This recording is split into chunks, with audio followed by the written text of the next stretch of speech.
Daghan pa sulod ya. Mga pang gamit pang ano, grilling. Mga to, mga spatula. Daghan.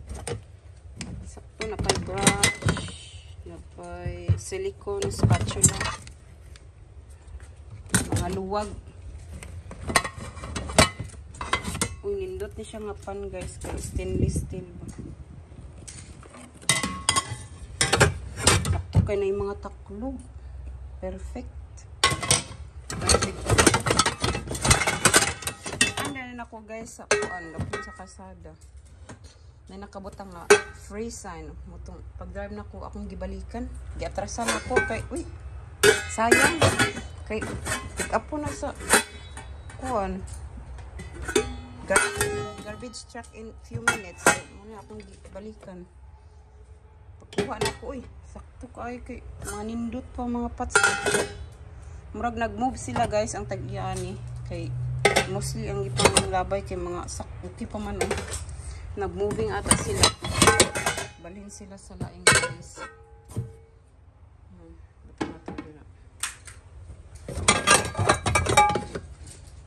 Sakto guys kay na yung mga taklog ba.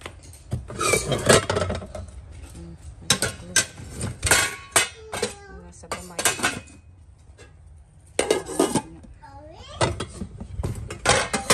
Taklog na siya sa kini siya lahi ni siya nga pan sa blue diamond. Medyo na pagka-sparkly color. Uy!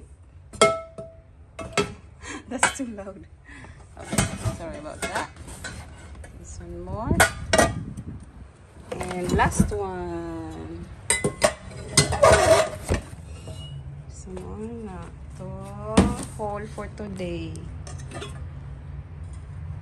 Itong hauls for today, guys. I'm so excited and happy. Taklog na siya. Anong isa mo siguro. Isa man taklog.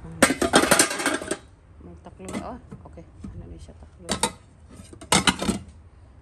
Ano na siya dia. Kini siya, oh. Ito. Kini mo lang gulay taklog aning isa. O gulay taklog aning dako. Missing cover mo rin. Oh no, delete siya magkasya. Muna siya guys. Muna atong mga na-rescue nga mga kitchen utensils. Kitchen utensils. Muna siya tanan guys. Wow! Sana all. Sayang po dito ayo guys. Uy, wala na ako kuha bitaw. Perting sayang nga jud. Naigo siya tanan ani nga box. Kabutang pa ni guys nga free sign pa. Kini siya lahi po ni siya nga bag sa lahi po ni nga street na ko anak ko. Og kini po ilahi na siya.